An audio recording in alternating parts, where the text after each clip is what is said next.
Bienvenue à tout le monde. Vous savez qu'il y a à Boitsfort, il y a des artistes, ils ne sont pas nombreux. Ils ne sont pas nombreux, les artistes qui nous font savoir par des messages indirects qu'ils aimeraient bien être mis à l'honneur par la commune à l'occasion annuelle de la fête de la communauté française. Il y en a d'autres encore moins nombreux qui, lorsqu'on leur annonce qu'ils seront mis à l'honneur à l'occasion de la communauté française, il faut les retenir pour qu'ils ne s'enfuient pas dans la forêt de juin.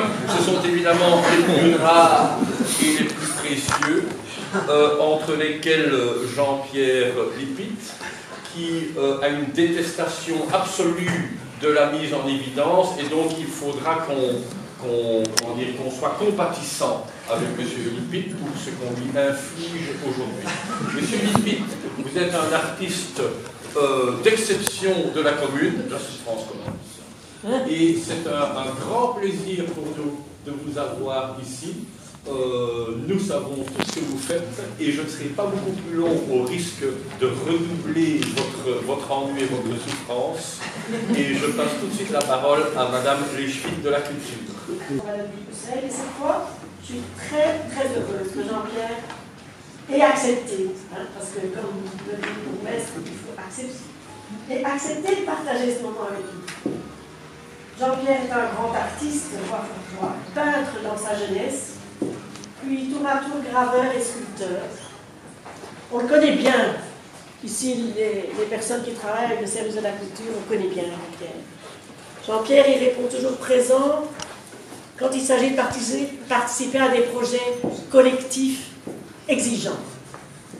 Car si Jean-Pierre participe à un projet, on est sûr qu'il y aura l'exigence au rendez-vous, exigence dans la technique, exigence dans l'esthétique, exigence dans la qualité et le respect du public.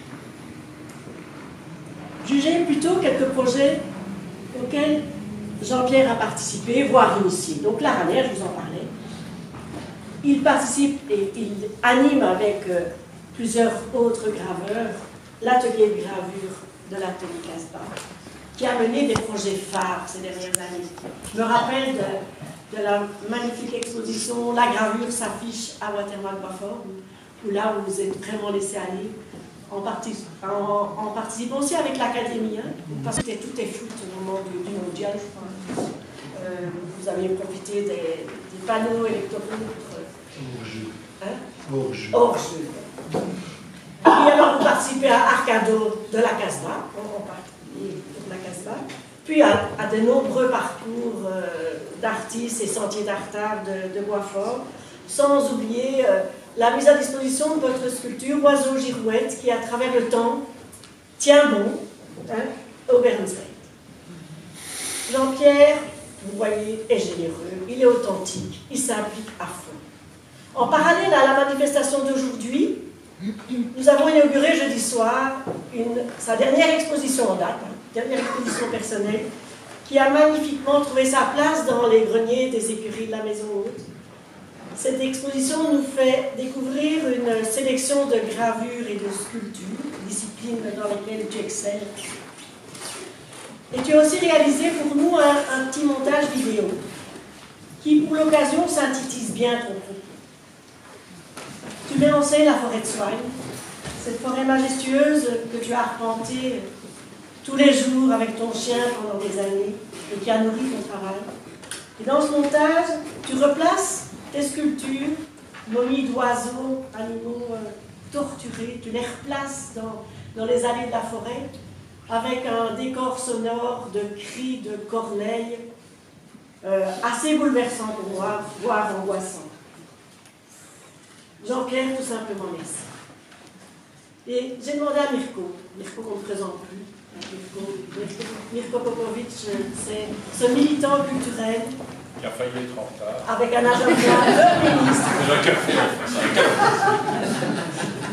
Merci Mirko d'avoir accepté de jouer le jeu et de converser avec Jean-Pierre pour nous permettre de découvrir d'autres facettes inconnues de Jean-Pierre. Je vais aller chercher, sinon il ne viendra pas. Oui. Donc, tu avais accepté facilement. Et en discutant avec ton épouse, elle me disait qu'il y a à peu près 20 ans, on t'avait proposé d'accepter ce titre. Et tu as dit non. Pour quelle raison? Eh bien, tout simplement parce que c'est pas mon monde, c'est pas ma façon de... Donc, effectivement, ici, on est vraiment très loin de la forêt de Soignes. On est très loin de ma façon de vivre normalement, puisque je partage mon temps entre l'atelier et la maison. Et donc le monde, ça me fait effectivement un peu peur. J'avais donc, je crois qu'il doit y avoir une douzaine d'années, j'avais donc de bonnes raisons de refuser ce genre d'honneur pour lequel je dois bien avouer que je n'attache pas énormément d'importance, mais il se fait que à cette époque-là, j'avais expliqué que je me sentais en pleine forme, prêt à continuer à faire plein de choses, et que cette façon de me mettre à l'honneur, c'était un peu me dire, ça va comme ça, t'en as fait assez, on va te donner une médaille, et tu nous fous la paix, quoi. Et donc j'avais dit à l'époque, attendez que j'ai 80 ans, là je serai dans un fauteuil ou bien peinard, et revenir à la charge. Et c'est pas tombé dans l'oreille d'un sourd, malheureusement. Et donc, me voilà depuis quelques mois avec mes 80 ans, et ça n'a pas raté, on m'a rappelé. Et j'ai donc dit à ce moment-là, à notre échevine, je vais réfléchir. Et quand je suis rentré à la maison et que j'ai raconté ça à ma femme, elle me dit qu'on ne va pas avoir le culot de refuser une deuxième fois, parce que ça, ce serait un peu... Et donc, voilà pourquoi je suis ici aujourd'hui. Mais, parce qu'une fois qu'on me donne la parole,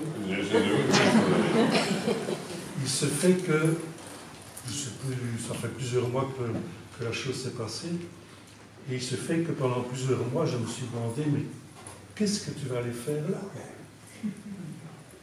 Je ne mens pas quand je raconte cette histoire. On te connaît, donc. Hier, pas plus tard qu'hier, j'ai compris que c'était important de venir ici.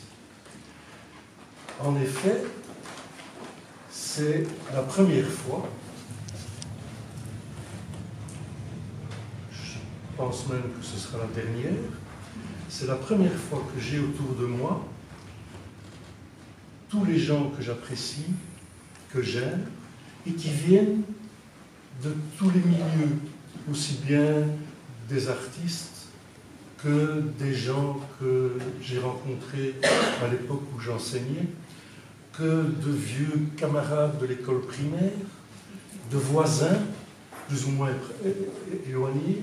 Et donc c'est vraiment un moment exceptionnel. Et je suis donc obligé de finalement vous remercier de m'avoir... On a le temps.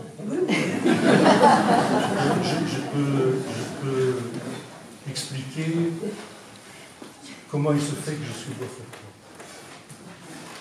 Alors c'est une histoire un peu romanesque, un peu roman de guerre, mais c'est pour ça que je la raconte. Et mon cousin, qui m'a fait le plaisir d'être ici, le fils de l'oncle. Le fils de l'oncle va comprendre ce que je raconte. En fait, sa mère et la mienne étaient sœurs. Oui. C'est pour ça qu'on est cousins. Et les grands-parents, c'est pour ça que j'ai demandé si on avait un peu de temps. Les grands-parents étaient des gens riches. Aujourd'hui, les gens riches ont une villa à Knoop. À l'époque, ils avaient un hôtel à Spa.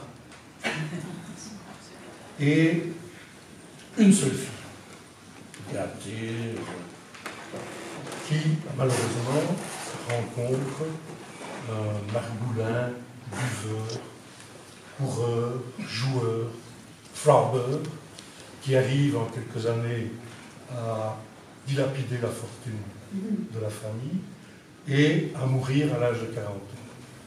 Et ma grand-mère se retrouve donc avec deux petites filles, ruinées, dans Bruxelles, où ça se passe juste après la guerre 14, hein, c'est une période un peu compliquée déjà par elle-même, et ces années-là sont assez pénibles. Les deux filles ne font pas d'études, elles sont très vite mises au travail, et elles travaillent à un certain moment à l'innovation, et le patron, le directeur de l'innovation, les autorise de temps en temps, le samedi, à terminer un peu plus tôt pour aller faire la file à l'opéra, parce qu'à l'époque, on fait la file pour avoir des places au pigeonnier. Et dans la file, elle rencontre deux artistes peintres, qui sont mon père et son père. Et l'amour naît, elles se marient, elles sont heureuses, un peu plus heureuses à la maison. Et donc c'est la première étincelle positive dans l'histoire, bien que ma mère me raconte qu'entre 1927 et 1930, c'est la bohème. On déménage une dizaine de fois sur les 3 ans parce qu'on ne paye pas le loyer, on se fiche à la porte.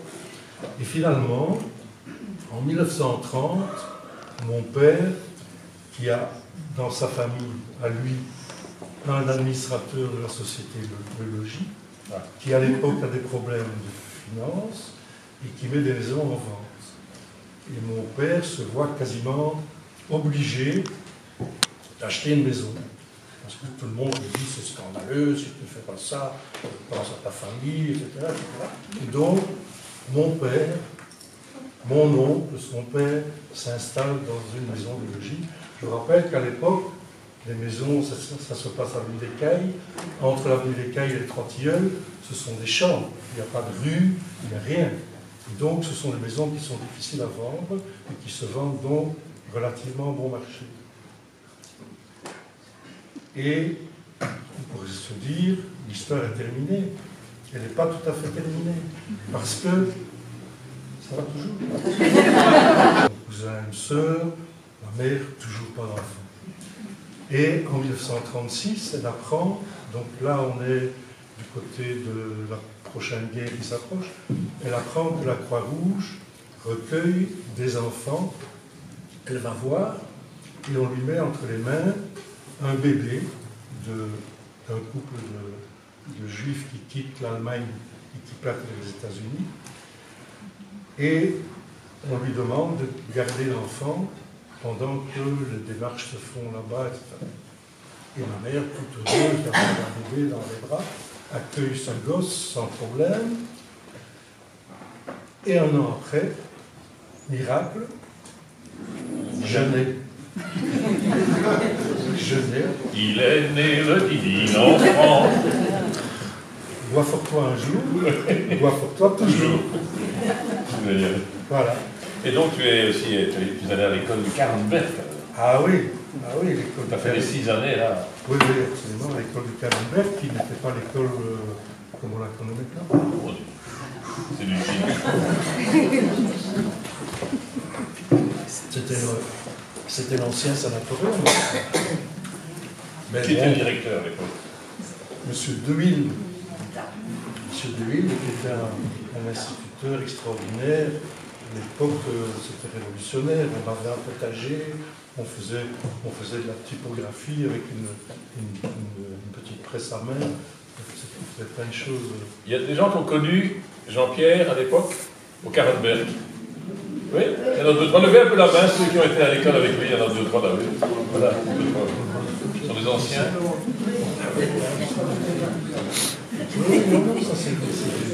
Et le divin enfant, il était un enfant calme ou c'était. Ah bon, j'étais gentil. J'étais pas un bon élève. On se disputait toujours la dernière place de la classe avec Paul Van Praag. Il était là aussi, Paul Van. Il se disputait la dernière place de la classe avec Paul Van Praag. Tout le monde connaît Paul Van Praag. Presque. Il était aussi prof de maths. Il est devenu aussi prof de maths. C'est comique. C'est drôle que tu sois devenu prof de maths. Tu as encore des bons souvenirs de tes cours de maths à Etterbeek? C'est pas compliqué à comprendre. Mon père étant artiste peintre, quand il m'a demandé ce que je voulais faire, j'ai dit artiste peintre. Il m'a dit, et tu as vu comment on vit à la maison, tu n'as pas envie d'avoir une famille, un peu de moyens, etc. Je dis, bon, ok, alors je vais faire autre chose, je vais devenir archéologue. Il y avait le secrétaire de l'université, là. On est allé chez lui, le type m'a dit « Oh oui, archéologue, c'est bien, mais qu'est-ce que tu vas faire pour gagner ta vie ?» et donc, comme j'avais une tendance à m'occuper facilement des enfants, j'avais fait des colonies de vacances, des trucs comme ça, je me suis dit « Mais dans le fond, l'enseignement, c'est pas mal. » Alors, j'étais nul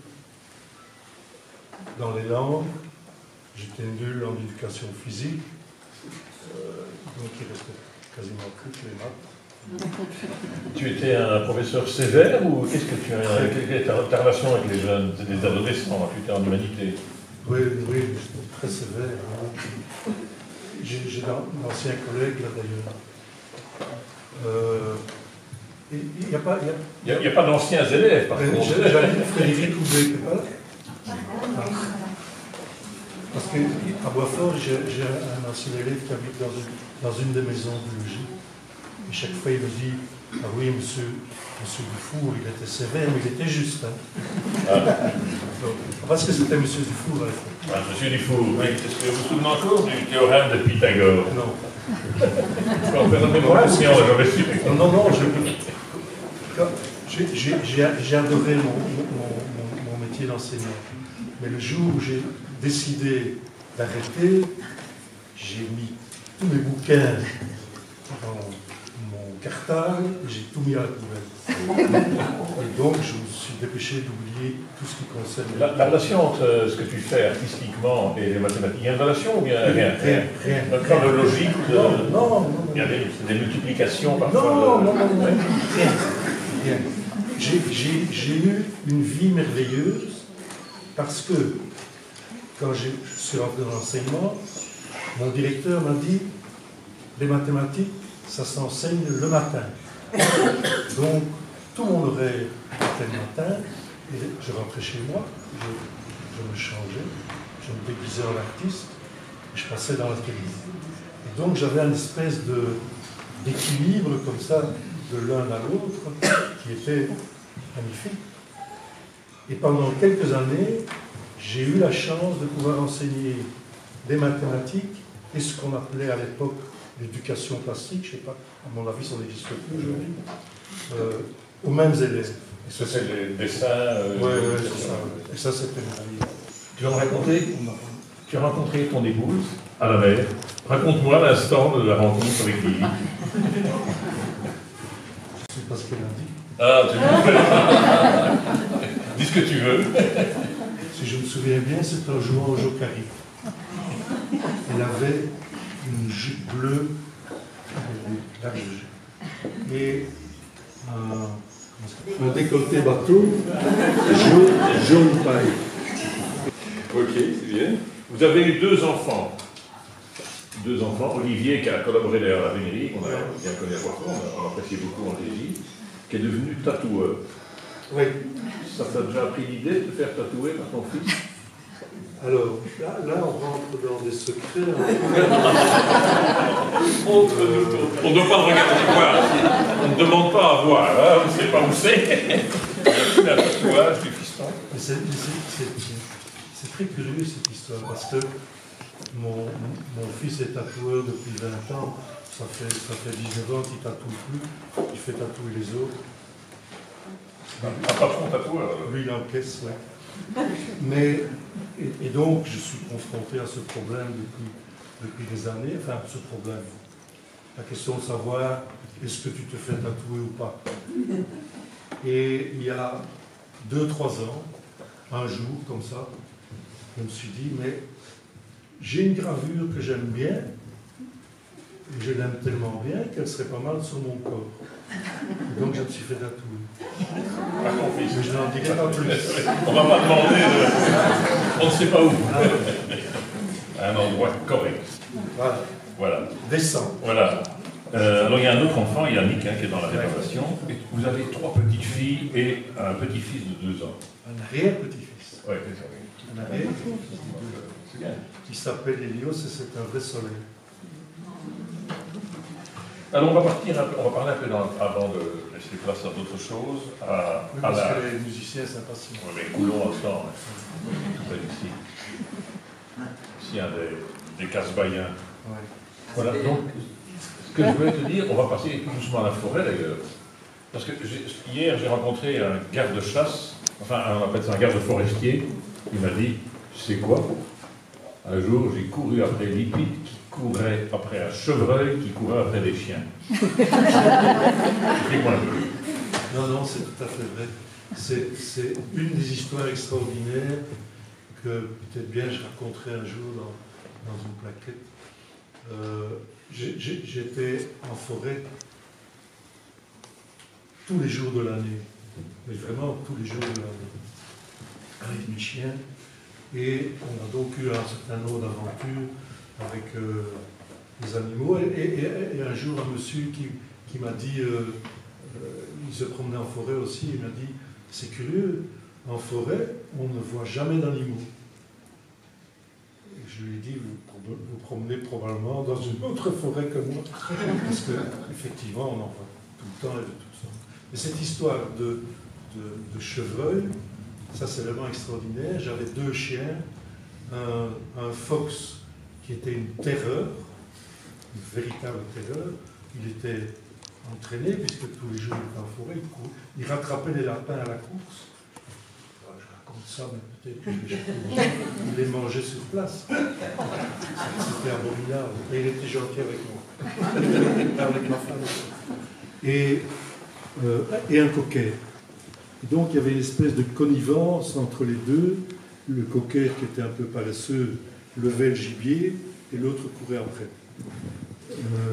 Et un jour, en haut d'un vallon, on tombe nez à nez avec un chevreuil. Le chevreuil s'encourt et les 2 chiens courent derrière. Ils descendent le vallon, ils remontent tout en aboyant. Je les vois disparaître à l'arrière. Quelques secondes après, j'entends que je me renvoyer, je les vois revenir. Les 2 chiens poursuivis par le chevreuil. Vraiment paniqué, et le chevreuil, il a l'air de dire, et alors, c'était fou, quoi.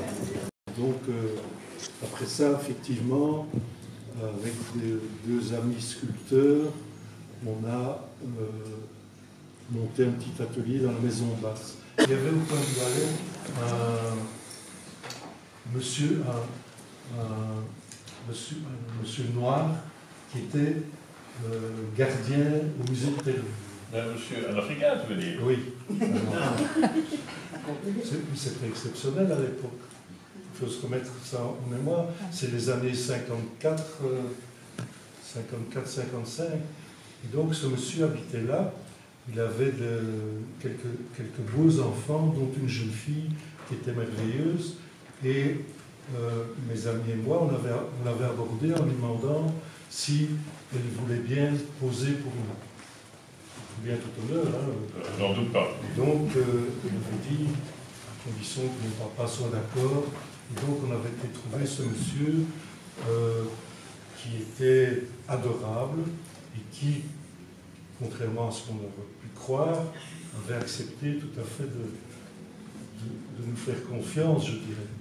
Et donc, je ne sais pas si j'ai gardé ces dessins, ce sont de bons souvenirs. Donc, peinture d'abord, et puis tu passes au bronze. Donc, ce qu'on voit d'ailleurs aux écuries, c'est une collection de petits bronzes à la cire perdue. Oui.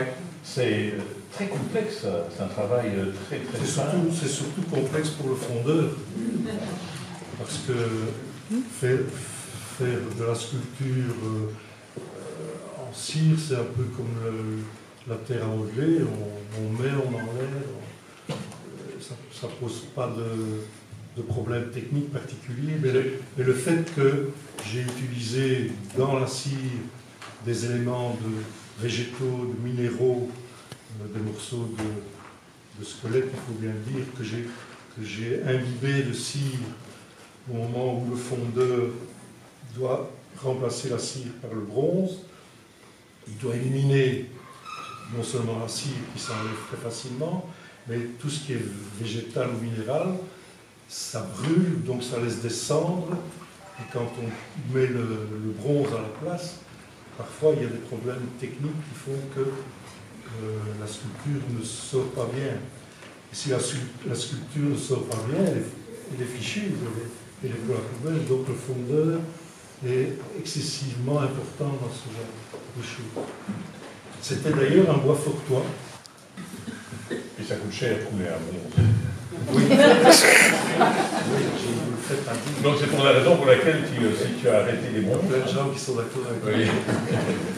Les bronzes que l'on voit dans la salle, ce sont des bronzes d'il y a 20, 30, 25 ans, 30 ans. Ah, ils datent de 1988. Oui, c'est ça, oui. Et tu es passé alors au bois après et des grosses oui, pièces, hein. oui, fatalement, parce que comme ça coûte cher, on a tendance à travailler très petit. Parce que le bois, il y en a à côté. Et voilà. Et donc, il y a un moment où on a envie de faire des choses grandes. On termine par la casbah, Oui. parce qu'en plus, hein, comme on a un casbailleur, D'autres dans oui, dans la salle, oui, effectivement. Peut-être un peu quelques mots sur la casbah et sur ce que tu veux, quels sont tes projets encore personnels avec la casbah. En quelques mots, la casbah, c'est le lieu que j'ai découvert le premier. Je cherchais à l'époque un atelier de sculpture et un jour Yann m'a dit il y a un atelier, viens voir. Quand j'étais à la Casbah et que j'ai vu l'escalier en colimaçon, j'ai dit c'est pas fait pour moi. Et à cette époque-là, mon atelier était dans ma maison où j'habite, avec une partie à l'étage, l'autre partie dans le garage, etc. Et je n'ai pas du tout imaginé que je pourrais faire un atelier ailleurs. Et donc, l'atelier a été loué par 4 jeunes filles, dont ta fille, qui ont loué l'atelier en premier. Et au bout de 2 mois, je pense, ou 1 mois et demi, Vanessa m'a téléphoné en disant « Mais est-ce que ça ne t'intéresserait pas de venir mettre ton matériel de gravure à Casbah, parce que nous, on n'a rien. On a une presse, une table, 2 chaises. » Donc j'ai accepté de... Et donc il y a plein de gens qui croient que je suis fondateur de cet atelier. En fait, c'est pas vrai. C'est pas vrai. Par contre, tu y as mis de l'ordre, parce que le mathématicien est revenu à la charge. C'est-à-dire que quand j'ai accepté de mettre mon matériel dans l'atelier, j'ai dit aux filles, est-ce que au niveau de l'assurance, vous êtes en ordre? Est-ce que vous avez un compte en banque? Est-ce que vous payez le loyer? Oh, nous, ça, on ne sait pas très bien comment il faut. Je dis, écoutez, moi je veux bien venir m'installer chez vous, mais c'est pour y rester. Et pour y rester, il faut qu'on fasse tout convenablement. Donc je prends tout en charge, et vous travaillez, et moi je m'occupe de... Parle-nous un peu de l'esprit Casbah aujourd'hui, tel que tu l'as impulsé. Mais, et ses effets sur la commune. Je pense que l'esprit n'a pas changé. Les gens qui sont à Casbah aujourd'hui sont différents, sauf Jean qui est un des vieux... Depuis l'an 2000, je suis là. Ah? Depuis l'an 2000. Depuis l'an 2000, il est là. Non. Si. Bien, je te crois. Donc, l'effet sur la commune et, oui. Et comment, alors, qu'est-ce que vous y... L'esprit de Casbah, c'est d'abord avoir un lieu où on peut partager le matériel, parce que faire de la gravure, ça demande pas mal de matériel. Et donc, pendant un certain temps, chacun a amené son matériel personnel, qui est devenu le matériel de l'atelier. C'est essayer d'avoir le plus possible de contact avec l'extérieur, c'est-à-dire inviter des... Alors, Casbah, c'est des membres assis. Chaque membre de Casbah a un endroit de l'atelier personnel. Mais c'est aussi inviter des gens d'extérieur et des gens de l'étranger. Et donc, pour le moment, par exemple, dans un mois, on a un Mexicain qui vient travailler pendant 2 mois. Après ça, on a une Française qui vient. Et donc, c'est essayer de s'ouvrir le plus possible. Et c'est un des avantages de la gravure, c'est que on n'a pas de problème au niveau des déplacements d'œuvres, etc. On fait un petit rouleau, on envoie, c'est merveilleux. Et aussi, propager ce qu'est Watermal Boisfort. Dans toutes nos communications, on insiste toujours qu'on n'est pas Bruxelles, on est Boisfort. Et donc, c'est ainsi que, par exemple, au fin fond du Brésil, on a travaillé avec des graveurs brésiliens. On sait que Boisfort existe. Et je trouve que c'est important. C'est une façon aussi de remercier l'instigateur de la naissance de l'atelier Casbah. Parce que l'atelier Casbah, au départ, avait, paraît-il, été destiné à devenir des bureaux. Et quelqu'un dans le conseil communal de l'époque a dit pourquoi ne pas plutôt faire des ateliers d'artistes. Ils ne sont pas tous mauvais, en fait. Hein? Mais non. Quand on réfléchit bien. Bon, on n'a pas parlé de la girouette, de l'oiseau girouette, pardon. On n'a pas parlé de la revue Anémophis, auquel tu as collaboré. On n'a pas parlé aussi de toutes les relations avec la vénerie qui ont été nombreuses. Je ne sais pas si tu souhaitais ajouter quelque chose, peut-être un dernier message, parce que je pense qu'on va laisser place à la fanfare Bouc. Un dernier mot peut-être Mais je voudrais profiter de l'occasion, parce qu'après je vais tout le micro, pour remercier tous les gens qui se sont déplacés et qui ont raté une magnifique après-midi ensoleillée pour venir me faire honneur. C'est merveilleux. Et donc, mille merci à vous. Et bonne fin de cérémonie. La tradition veut que du corps. Je me dis, où est-ce qu'elle est là? C'est une belle médaille, regarde. Et donc tu la mets, il y a la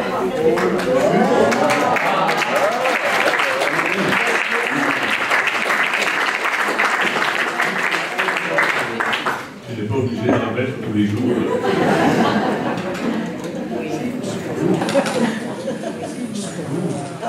Non, passif, attention.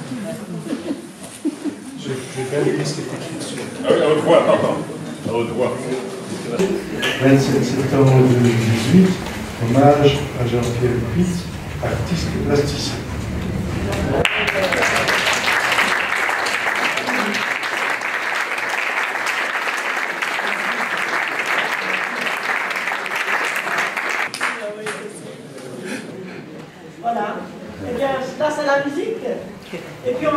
populaire là-dessus.